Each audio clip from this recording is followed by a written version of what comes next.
play. Even after 1 week of LCS play, Cloud9 is 0-2. I think they'll be fine. Team Solomid trying to become the second team to have an undefeated opening week. Surprisingly, only Team Liquid is undefeated at the moment. Well, Team Solomid is as well, but they're the only ones to finish the week. They're the only 2-0 team so far, absolutely. So Solomid looking to get a tie for first or a tie for second. Either way with this game, Team Solomid fans can be happy. Teammate looking to get themselves into a tie for second if they can win here as well. And that'd be a good way to start out your season, I gotta say. Bans coming through pretty quickly. A lot of bans aimed at Porpoise right now.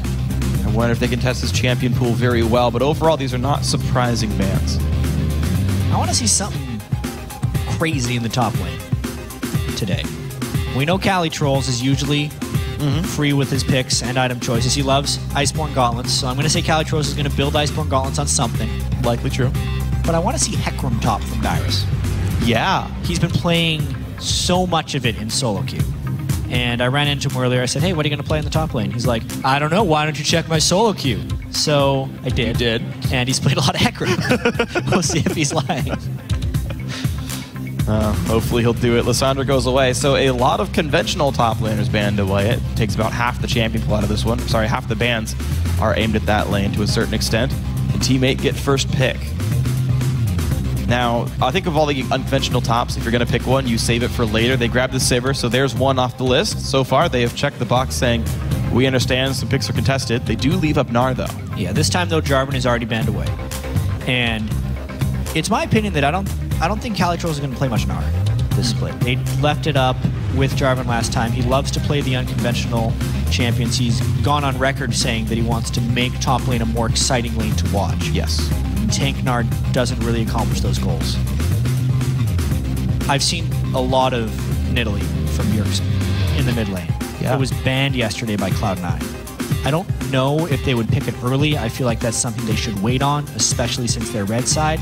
But they're hovering on it because it is a possibility for probably later.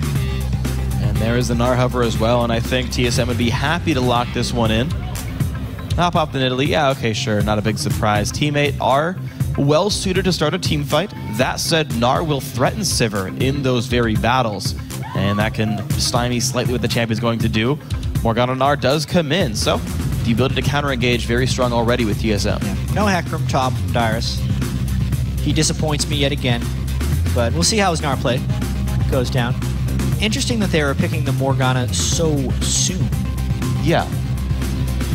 I feel like they're going to synergize that in with the rest of their composition shortly, because directly against Sivir, trying to Dark Binding into spell shields, not that good. Nope. So it's definitely going to be a plan for later. And of course, we did see that Gravity had a great plan with Morgana. It worked out. It made some of their champions unpeelable by Janna. And typically that went quite nicely. Now, the jungle bans do push Porpoise onto Nocturne, a champion he has been happy to play a lot throughout 2014. I think it's one of his best.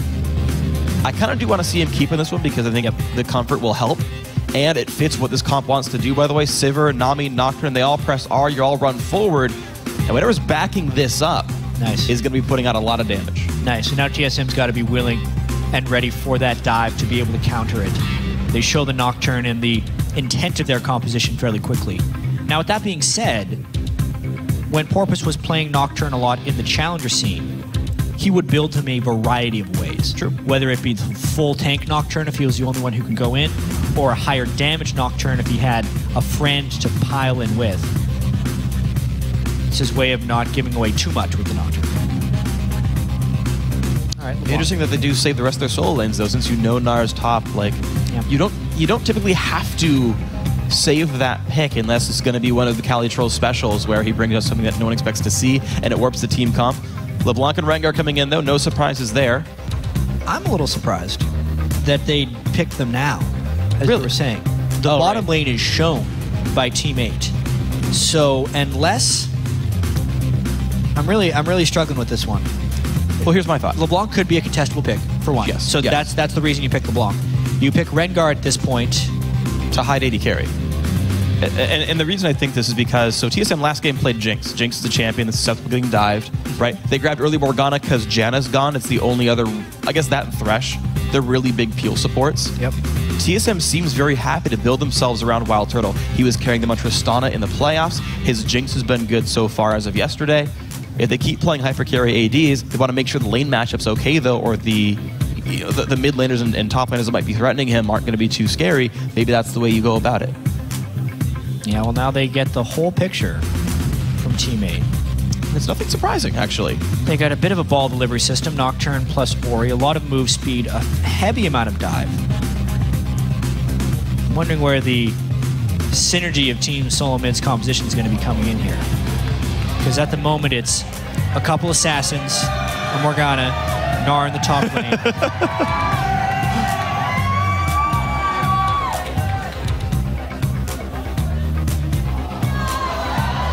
Okay, so some burst. And a little bit of tankiness. Obviously, as far as champions getting jumped on, Graves is the grittiest of them all. Truly. Say, yes, truly the grittiest of them all. Team Solomid's going to have to execute this game quite well because the natural comboing isn't necessarily there from them. They just have a lot of stuff that's individually good. Yeah, especially when you got like Rengar, LeBlanc. They kind of scream individual plays. Yep.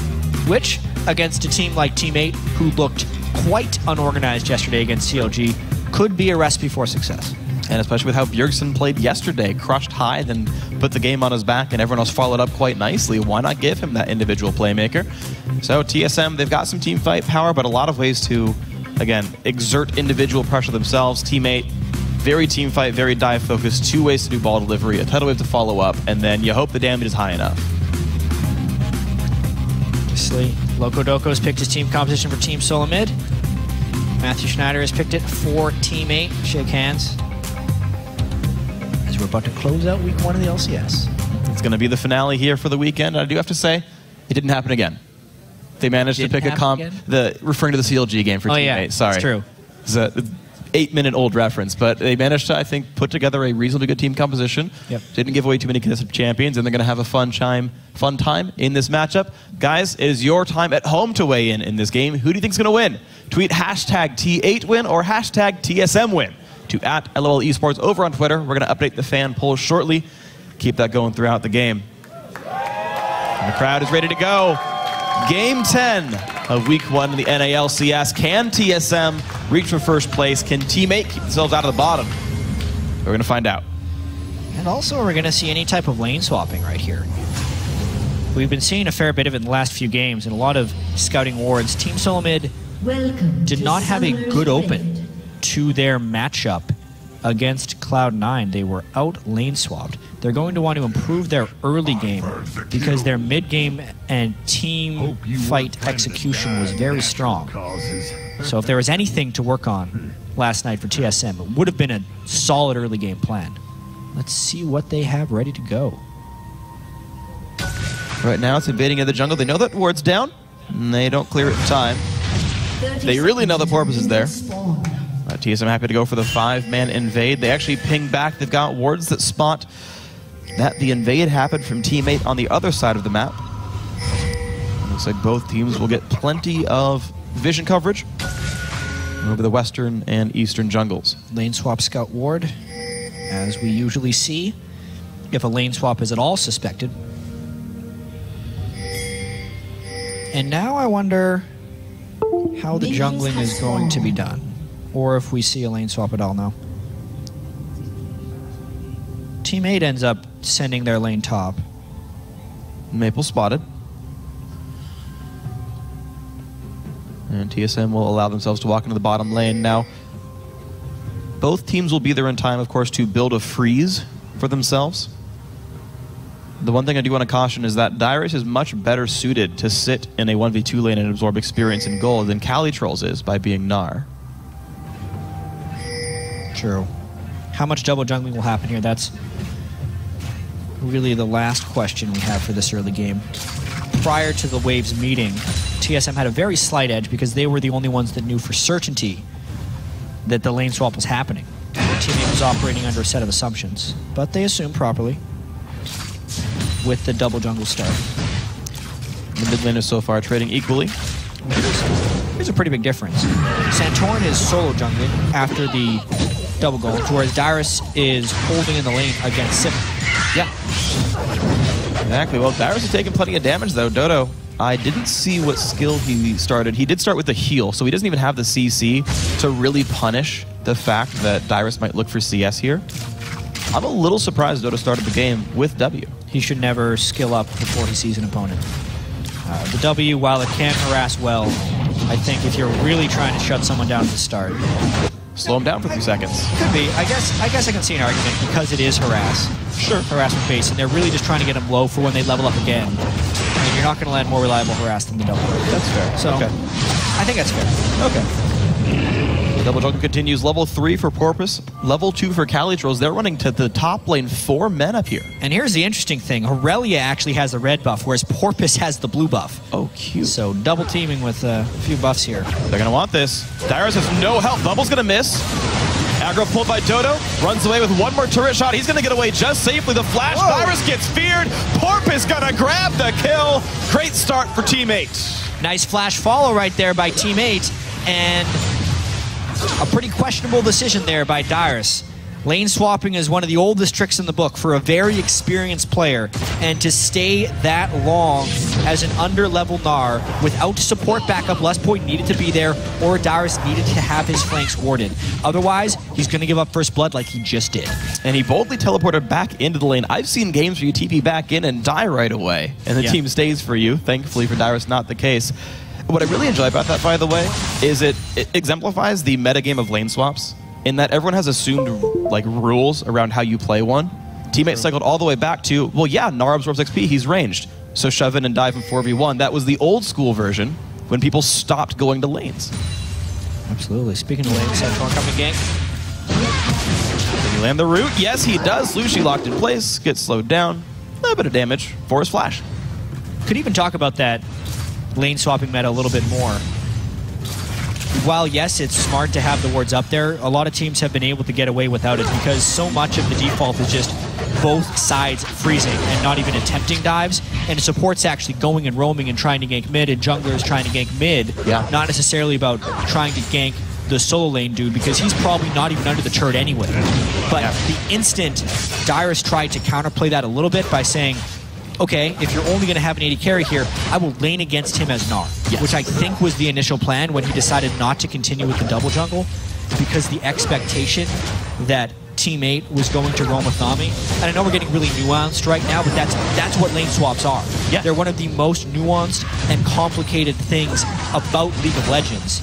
And it was just an outplay by Team 8 at the end of the day. Absolutely. It's a guessing game where you're playing 30 seconds in the future because walking to the lane takes so long. You're like, okay, if they are going to stay here, I need to walk now. Oh, shoot. No, they stayed on the side of the jungle. And it all, came crashing down. For reference, Cloud9 did that both their games today. They TP'd in the lane right off the bat, and they got XP for it without getting punished. So, good play by Team 8. Played on the game nicely, and they sit, actually, by the way, equal gold because TSM are laning so darn well otherwise. Where's the advantages actually? You can see only 4 CS advantage to Dyrus, 7 CS for Turtle. And obviously it is a 300 gold lead, so not exactly even gold. Yeah, sorry. The 300 gold was gained just variously through the laning phases, spread across the various team members. A little bit here, a little bit there. The dive, of course, does cost you some CS. And now we'll see as the game kind of equals back out. We have normal lane matchups, Calitrolls versus Dyrus top lane. Dyrus is without summoner spells, though, so if he has not warded well, there's another gank potential. Ooh, with phase check, though, for Dodo. Heals himself, but gets bursted quite nicely by Graves. You could see there was an instance of an 80 carry having his supports back. The instant that Dodo got Dark Binding, I would have seen many less experienced lanes just go, oh crap, we phase check that push, and Graves is here, run away. But Maple Street immediately looked to aggress Wild Turtle. Even though it was a lost trade in the moment, it prevented anything bad from happening, and they could sustain up afterwards on Nami. They end up having a bit of an edge. Wow, Bjergsen took a turret shot for that harass, though, actually. Over-aggressive by him as well. And yeah, exactly. Smart by Maple. Dodo can heal himself when he's got potions. It's not like he really is that much worse for the wear anymore. Bjergsen tries again. Slightly late shield from Slushy. Keep the trade going. Maple. Wow, great heals. They're just pushing in on Wild Turtle. Nice black shield. These guys trading a lot of damage. And an unintended consequence of the dive from Team 8 is that Maple straight back without enough gold to necessarily pick up a big damage item. True. So he's actually laning with double Doran's Blade, whereas Wild Turtle had the freedom to choose his own back timing and picked up a pickaxe. Gives him an advantage of, when you look at the total AD, it's 91 on Sivir and 116 on Graves. Ouch. Pretty big. Yeah. A level disparity as well. Ulti is unlocked here for Wild Turtle. Lespoy had, of course, recalled a while back to try to support the top lane for a little bit. Always right on Sneaky. Cop is on the top side coming in as a flank. Jack kept mentioning the multiple angles that they were going to attack Sneaky from. You can see uncontested. So far, nothing really being aggressed upon anymore in this game.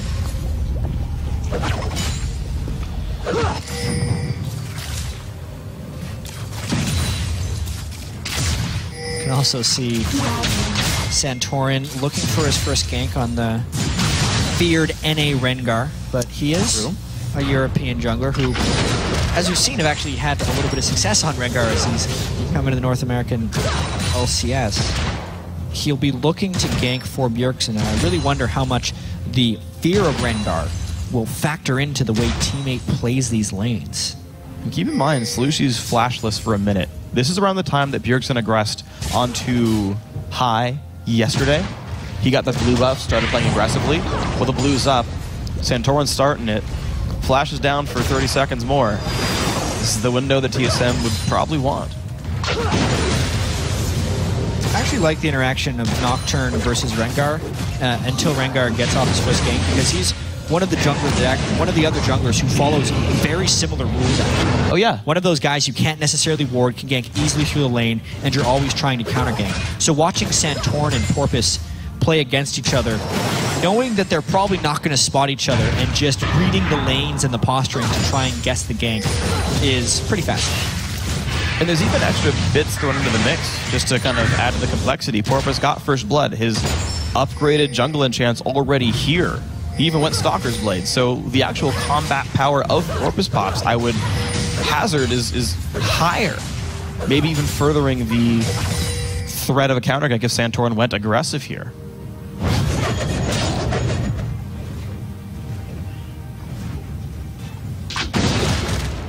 Teammate hold the game at 200 to 300 gold, so the lanes haven't further snowballed away. Calitrolls looks aggressive onto Dyrus. There's no junglers anywhere near. Cali having to do plenty of damage, though. And the re-engage, Dyrus wanted to throw him with Hyper, but Calitroll says, my ultimate's good. Check yourself, misses the boomerang. And that is a very well-won trade. And we've seen a lot of Aurelia versus Gnar this weekend. It does seem like Aurelia can usually put a little bit of dominance in the laning phase. Just when the team fights happen is when Aurelia may have a little bit more issues. Flash burned again. Not a good syncing there between the two. If Bjergsen was going to be all-inning, you would want Santorin to arrive with the root as Bjergsen flies in. But I think that was an instance where Bjergsen saw the opportunity and Santorin tried to react to it, and it just looked a little sloppy. Yeah, just slightly missed. And of course, Slushy did see the exclamation point over his head. He didn't have a new quest. He just got told that Rengar was in fact in the vicinity. So that is a down ultimate for a few minutes here. Giving a bit of breather room to wondering Porpoise if Pops. TSM's going to all in shortly because they are waiting for it. And there's the attempt, the flash ulti, and they find Dodo. Maple Street breaks the bond, pops the ulti, no stuns at all. Here comes Bjergsen, but where's Nocturne going to come from? The ulti hits almost nothing. Out goes Bjergsen. No counter gank available, though. Yeah, they spell Calitrolls. Hold on. Well there. Under the turret. I thought he might have died there. Oh, there's a dive! There is Porpoise Pops. He catches the fear, but can he cut it out? Well, the turret's doing so much damage. Porpoise goes down, gives up some gold back to Dyrus. Tough break right there. You could tell he was ganking there so aggressively. Oh, shocker by Slushy. Who made nothing. He was ganking so aggressively in that top lane because he knew the Rengar ultimate was on cooldown, so the counter gank threat was much lower.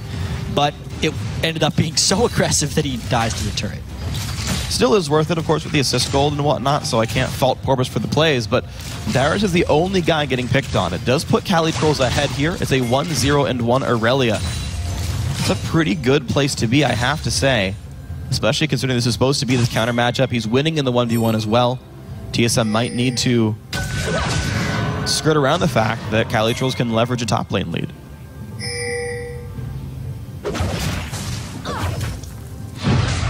Ooh. Surprised that missed. Yeah, definitely another game that could be a potential upset. I was looking at the schedule before the day and saw the last 2 games of the day were Cloud9 versus Gravity, TSM versus Team 8. And you expect that to be, oh man, those are two stomps. Sure. When you're looking at the perceived strength of these guys. But we just saw Gravity take down Cloud9 early on in the game here. Teammates sticking with TSM very well. Even CS in the mid lane by Slushy against Bjergsen's LeBlanc. Very impressive for sure. Calitrolls. Wow, Calitrolls just keep spotting him out. Half health, Dyrus can stun, doesn't want to just yet, hops off the Scuttle Crab. Nice awareness by Dyrus. But of course, Calitrolls is rewarded with a kill on the Water Hamster. Santor looks mid, hold on. Exclamation point there, Slushy's got to be careful, does not dodge the chains. Shockwave comes in, but he's going to go down. Now is the Fear enough? Forces the flash. Here's the teleport. Calitroll says, I dare you. Now can he spot Bjergsen? He's nearby, but no boots. And that was the play TSM wanted to make here. Any way the TSM can get Bjergsen rolling is usually a path to victory. This time they sync up properly. Flash was down for Slushy. They closed down a nice kill. The repeat attempt, they knew they got that 5-minute cooldown gone. It's still halfway here. The repeat visit greatly done. Well, Santorin will just clear his camp. He's all right.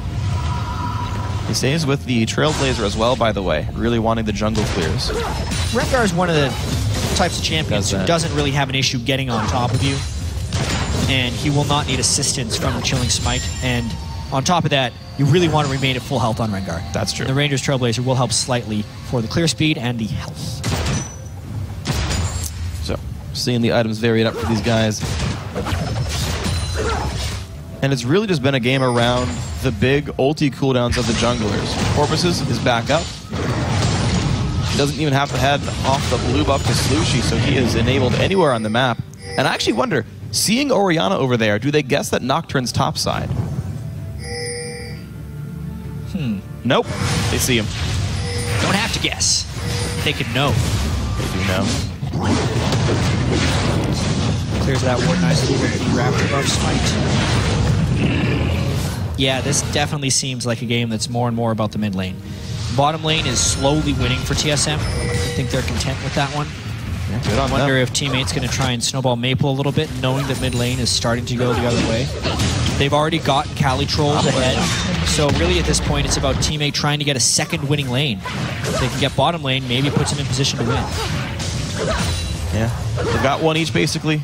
And you're right, the bot lane's just that slight bit ahead for TSM, but not enough to really tilt in the favor too hard. Santorin ulti is right about back. He's level 10. He's got full ferocity. I wonder who he wants to gank. Corpus pops. Nope. No, hold on, let me try again. Slushy. Yay. Yes! I knew it. I think Slushy knows it too. That's why he's playing so far back. He's got his flashback at least. There's the ulti. They're expecting him to come up even close to the minion wave, and they can go for it. Wow. Uh-oh. Bjergsen. Ooh. That's a flash on cooldown, basically. Immediately after it came back up, Bjergsen looks aggressive one more time. Calitroll's now good. Forces the flash off the shockwave. Calitroll's still going, though. Forces the passive, but he's in turret range. He's got to be careful. Bjergsen gets the kill. Lust Boy's one hit away from dead, but Nocturne couldn't click on him. And some over-aggression there by Calitrolls turns a good idea into a bad result. Trying to punish Bjergsen after their aggression was a good move. Now they're trying to push mid lane after already losing Calitrolls. Uh-oh, Dyrus though taking a bunch of damage. He's got no magic resist, so Slushy putting on the thread. Wow, the damage output. Bjergsen doing nicely. Jumps on in there. Sibralty forced the Graves kill. Nice by Wild Turtle. Wow, Dyrus, jeez. TSM limping out of each of these fights with kills. Teammate needed to abandon that when they lost Calitrolls. TSM stuck around, knowing they had the numbers advantage. Bjergsen could find the flank, and eventually Wild Turtle showed up for that execution shot on Graves. And now this mid game is going better and better for TSM. Sivr's corpse now disappears. Maple can head his way back to bot lane. Respawn. Yes. It didn't really disappear. Well, the corpse went away. It's the same person. She just revived. Teleport back. Yeah, that's true. I mean, no one really dies on the ref, truthfully. if I have my lore correctly understood. Yeah, I mean, this was teammate sticking around for too long. Corpus Pop's way under the turret. He's not even the one that ends up falling, though, because Wild Turtle was able to flash in at the last second. Really smart play there by Turtle to use both of his abilities, even though it looked like one would kill. Because Maple was actually holding onto his heal in the case that someone popped out. Ends up getting the Summer Spell as well as the kill. Yeah, unfortunate for Maple, he had Flash Up, didn't think he needed to use it. Had the ability to get away. Dodo actually burned his exhaust, and that didn't even do it either. So, unfortunate loss of Summoners, but TSM are doing well to control this game. They even lost mid-turret, but they hold a gold lead all the same. No Dragons, by the way. You asked about this last game. What happens when teams both don't really care about taking Dragon? This does. Also a chance the TSM doesn't have the best Dragon control, but they don't have the champions for it. Oh, the Blast Shield ended! Wild Turtle goes down! Well played, Team 8. They've got themselves back in. Yeah, they're trying to trade a little bit of pressure. Santorum Bjergsen. Doesn't nuke away the right spells. Corvus Pops is rooted. This is gonna be a kill for TSM, is it? It is. Well, he feared Santorin into the turret, so now he's in trouble. The tidal wave from downtown. Wow, teammate rotating well. Bjergsen, they've got to know. Pulls a Gamsu, stops the ports. Cali Trolls gets a shutdown. And he's going for more damage, by the way. Longsword on Aurelia after the Trinity Force is done. Cali Trolls will not stop building damage. Not yet. Could be a Hex Drinker on the way. I feel like that's going to be the eventual home of that Longsword. And we definitely have ourselves a game here, Freak. Looks like Dragon 1 is going to head the way of Team 8. And it is a classic team solo mid game. Bjergsen ahead in the mid lane, 3-1-1. The question will be, can he carry yet again? Versus the teamwork now of Team 8, who is going to try and pull together here. They've done a really good job, Team 8, of rotating fairly defensively. The times they force the issue, I think it's a bit hit and miss, but TSM once in a while overextend themselves. And Team 8 allowed themselves back in.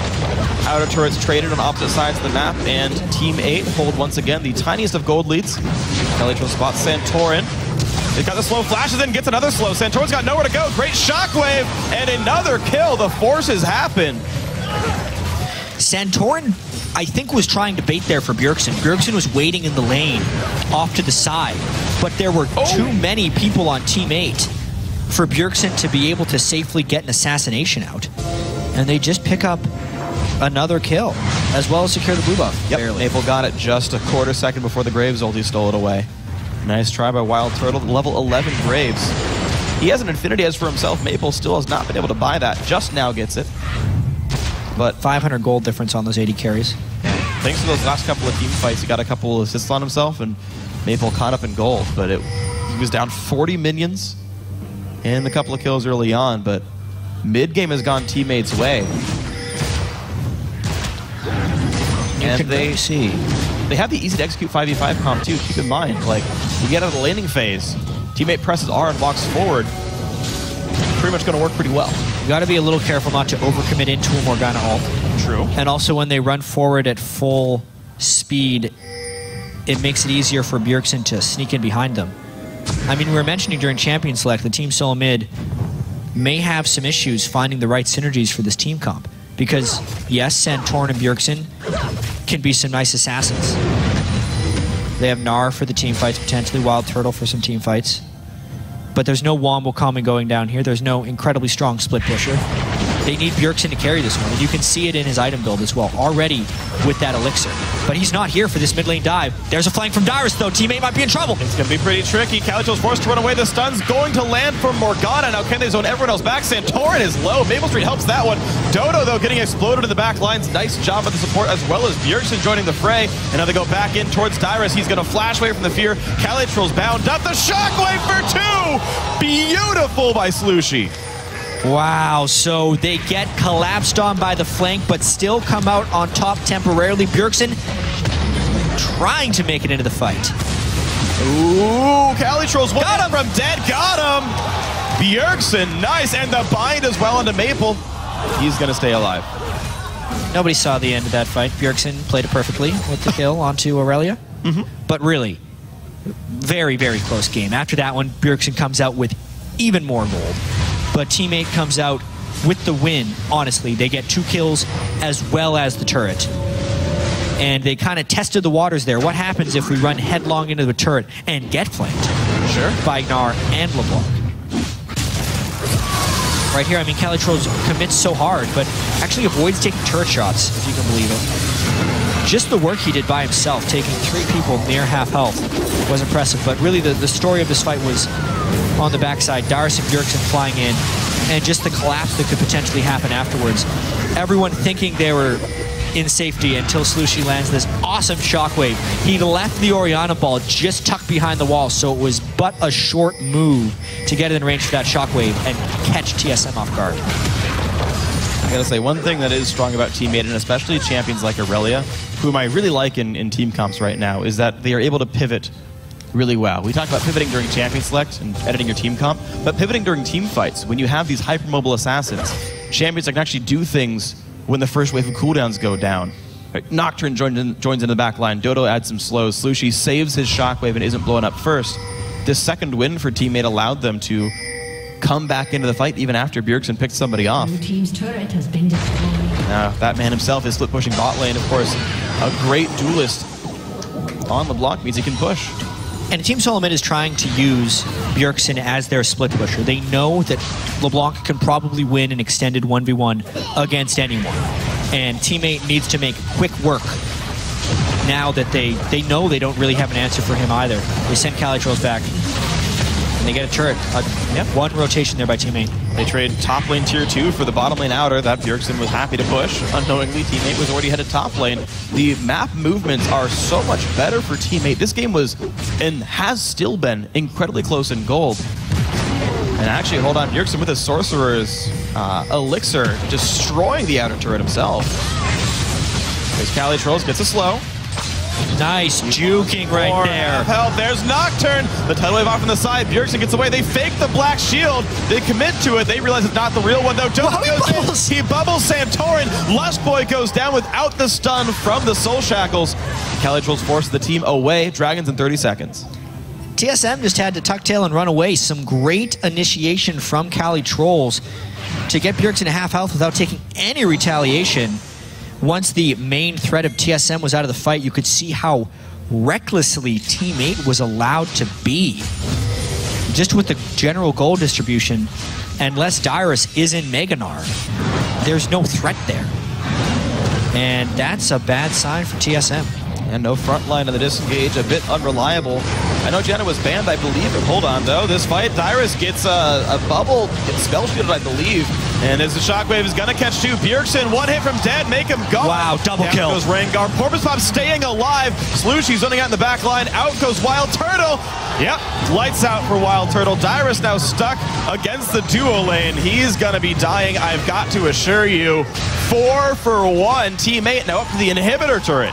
Slushie is taking over this game right now, catching Bjergsen in that shockwave, despite the heavy gank pressure in an attempt to keep him down in the early game. He is turning into this teamfight phase amazingly. They're going to get this inhibitor down against TSM 26 minutes in. Absolutely beautiful. Respawn's coming in now.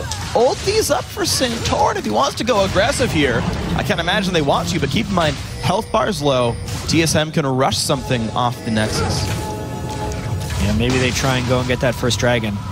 Oh, this is risky. They hadn't been prioritizing, or they go for a few kills. It's risky for both teams, though, because TSM has no vision control in that jungle. So Teammate, as long as they recalled in synchrony, would have been able to go back to base just fine.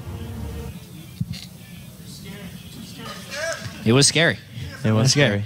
The pause is obviously for a technical issue. We'll get you the word on exactly what that issue is shortly, because the game really just fell into Teammate's favor, really, in that last fight. And absolutely did. I mean, this is what's really incredible. And we saw a comp like this, because I keep harkening back to prior games and how they were played before. I believe it was actually Cloud9 versus TSM. Cloud9 running the Sivir team, TSM running a fairly similar comp where they were very mobile, they could kite around. Bjergsen was on Ahri instead of LeBlanc. And what TSM was able to do in that game was stymie all the Sivir dives, all the engages. C9 could never get it on them, they'd run away. On Morgana instead of Janna, that doesn't seem to be as available. You can run into a Morgana ulti, Their appeal is but if not you the same. kill her, who cares, right? It's not like Janna's monsooning you all back, and this very headstrong diving in team is bursting through the disengage tools. Well, we've kind of seen this 2 games in a row. If we factor in Cloud9's defeat as well, they were not able to peel the stronger team fight team. Well, not even team fight team, the stronger diving team. Yeah. And the priority targets were falling down for them, even though that's not even necessarily the case. I mean, Darius has been dying in some of these fights. We actually have a replay of this last fight in the blue buff. We can just roll this real quick. And this was Slushi just destroying TSM because it was a bit of a sloppy fight as they waited for the damage to get here. But the fact that Slushi caught Bjergsen in that shockwave devastated Team Solomid. Even the tank Rengar, because he was all armor, couldn't do anything for it. The chase down from Calitrol, since he was the guy who was pulling ahead in the early game, has been a pillar of strength for them to take with them this entire game. And there's one thing I noticed in that replay that I don't see happen enough, and it's that Orianna, when she wanted a shockwave, cued the ball off of Porpoise Pops before the ulti. How many games have you seen where you shockwave and your jungler flashes out? I've seen that probably once a week in the LCS, where shockwave airballs because your target had to escape the fight. Slushi pulled the Q off, pulled the ball away, guaranteed where it was going to go from. I don't see it very often, at least not as often as I feel like I should, and made sure the shockwave landed. Yeah, one of the luxuries of being in range, because the threats from TSM were not necessarily there, and they knew there was no assassination threat from Rengar. Just so you guys know, the reason we're paused here, Dodo 8's audio completely cut out in-game. So they've been working on getting that situation fixed before we go into this. Knowing Team 8 is on the brink of defeating Team Solomid here, I think we're about ready to get back into the game. Or if TSM can come storming back. Definitely have the chance to. I'm seeing in-game chat right there. Looks like both teams say that they are ready. So it appears to me that the issue is fixed and the teams are ready to get back in. So we'll be probably starting the game in about 10 seconds from here. And this is going to be tense. So Team 8, how many times have we seen novice teams, new to the LCS teams, stall out when you're so close to winning? They've got an inhibitor down. You'd think they'd have control of this game, but we have seen so many games start like this and then peter out. At least a baker's dozen times. 13. So, or more. Or more. You did say at least. Yeah. It's a very common thing. This game is by no means in the bag for Team 8, especially after this pause. Obviously, it's a technical issue, but the momentum they had carrying in to that pause was huge. Now they're giving up a dragon because that was going to happen anyway. They were not able to communicate during that pause. I wonder if their mindset changes a little bit. Will they still be willing to dive, or will they dive in the right situations? And as TSM equalizing now at 1 dragon apiece. So Bjergsen, who is already the carry of this game, just got 6% more ability power. The ability to one-shot people just that little bit higher. Slushi likely to be an easy target to this DFG nearly Void Staff of LeBlanc. Calitrolls with GA might be able to survive that, but doesn't have the item yet. They're actually looking at a Baron rush here. Whoa. Incomplete. They shockwave the Baron for damage? Well, he did use it. I didn't realize he had cast it. Hey, they're going to get it, though. Wow. That's down it goes. That's going all in on the Baron right there. They used their Orianna ult to damage Baron for the 600 damage it adds. I want to know if that was intentional or if it was a misclick, because, wow, that would be not wise, in my opinion, but they did get the Baron. They did, and hey, just a couple of cooldowns away. It's all the way halfway back for being up. Teammates still have some bookkeeping to do. You've got to push Darius out of the bot lane. The red buffs respawned as well. Teammate can take the next, let's say, minute or so to get everything situated, and then probably try to aggress, sorry. They don't even want the red buff. They're going top lane already. Teleport is going to be up for Calitrolls. He can rejoin the team up there. He's going to get his own red buff as part of this. And it's only a 68-second cooldown on Shockwave with his current level of CDR, so he'll have it up for a fight, and TSM will never know that it was down. Yeah. Worth. Super worth. That's glorious. There it is. Slushi's Shockwave is back. He made the right choice, guys. Blue Elixir on him. Adds true damage every time he attacks a turret, with no internal cooldown at all, so he becomes an extra special siege tool here. Calitrolls did not actually invest in grabbing the red buff, wants to get the wave under pressure. He values that higher, essentially. We're just setting up the split push pressure, which was actually the expected play with the Baron buff. Even though TSM is supposed to fight a team with Baron buff to get rid of it, they need to go in 5v4, but they're just not at the moment because they don't have the tools. Darius is not in position to flank. The Rage Bar's building up, though. Bottom lane's going to be going down, but Darius is about to hit Mega Gnar. If they want to defend this inhibitor, the time is rapidly approaching. Darius managing his Rage best he can, but he's holding the mid lane wave, so he's going to pop that Mega Gnar. The pass is going to go. Yeah, he's already Mega. Yep, so nothing to he's trying to base gate, but there's a ward right outside of it. And they have no answer for the other side of the split push. This is what teams expected to happen with this empowered Baron buff. Wow. If you're split pushing and you do not get engaged on 4v5, it is just nearly unstoppable. And that is 2 turrets in a row picked up just by Calitrolls himself. Another one top lane picked up by the rest of Teammate. The inhibitor now down below half as well, and Teammate are still too afraid to fight, but Slushi has got to be afraid for his life. Half health now. It doesn't even look like Darius can stop Calitrolls from taking that other inhibitor. This could be 3 inhibitors down. 1 hit to Calitrolls gets his, top side goes as well. Away. 3 inhibs down, 30 minutes into the game. Team 8, who would have thought, but they are poised to beat Team Solomid in the last game of the week if they can make this push last a little bit longer. Baron buff's got 15 seconds left. He's TPing just to keep the minion alive a little bit longer. This turret could take plenty of damage. Darius goes in. The tidal wave as well. This fight has started, but Darius is 1 hit away. Down he goes. 1 for 0. In towards Lustboy. The soul shackles, the binding are there. They dodge the bubble, but turret number 1 is down. It is still a 5v4. Baron buff is gone, but does Teammate care? They catch Bjergsen, and Bjergsen dies. Out goes Teammate one more time. Maple Street dies to the turret, though. Bit of a mistake, but the second Nexus turret will also fall.